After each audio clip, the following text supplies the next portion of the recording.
Welcome to PLR solar systems అండి. ఈ రోజు అయితే మనమైతే కమలాపురం నియోజకవర్గం అయితే ఉన్నాము. రైతు మన వీడియో చూసి మన దగ్గరికి అయితే రావడం జరిగింది.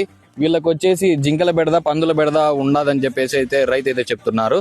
ఒకసారి వాళ్ళ మాటలోనే విందాం. వాళ్ళకి ఎక్కువ ఇక్కడ ఏం బెడద ఉందో చెప్పండి అన్న. మీకు ఈ సోలార్ ఫెన్సింగ్ ఉందని చెప్పేసి ఎట్లా మమ్మల్ని ఎట్లా అప్రోచ్ అయినారు? దీంట్లో ఫేస్బుక్ లో చూసి ఫోన్ కొట్టినా. ఫేస్బుక్ లో చూసి ఫోన్ కొట్టినా. జింకలు బెడ తక్కువ ఉంది, దానికోసం జింకలు పందులు పెసర వేసినాం కాబట్టి దానికోసం తెప్పించాం. మళ్ళీ నెక్స్ట్ మాకు శనిక్కాయ కూడా ఉంటాయని తెప్పించి.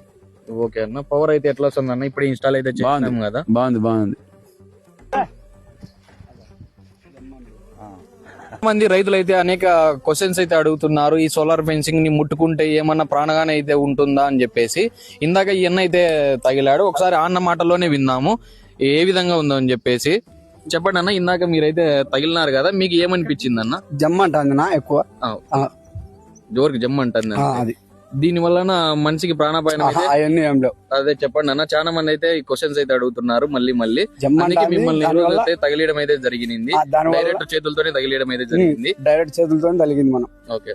మనిషికి ఇంత షాక్ తగిలింది. ఒకవేళ జంతువులు అయితే పందులు గానీ జింకలు గానీ తగులితే అవి ఏ విధంగా రియాక్ట్ అవుతావని మీరు అనుకుంటున్నారన్న? ఏ విధంగా అంటే లేచిపోతాయి, ఒకసారి ఉండవు. అదే డైరెక్ట్ ఉరుకుతాయని చెప్తాను. తగిలినాయి అనుకో.